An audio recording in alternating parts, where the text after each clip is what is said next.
Morning breakfast என்ன பார்க்கலாமா? தோசை, அதுக்கப்புறம் கார சட்னி. பா கேமராவே முடிச்சு.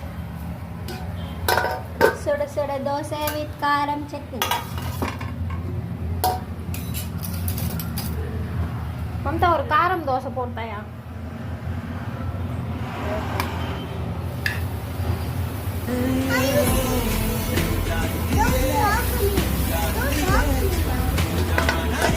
அதுதான் அடுத்ததாக காரம் தோசை ரெடி ஆகிட்டு இருக்கு.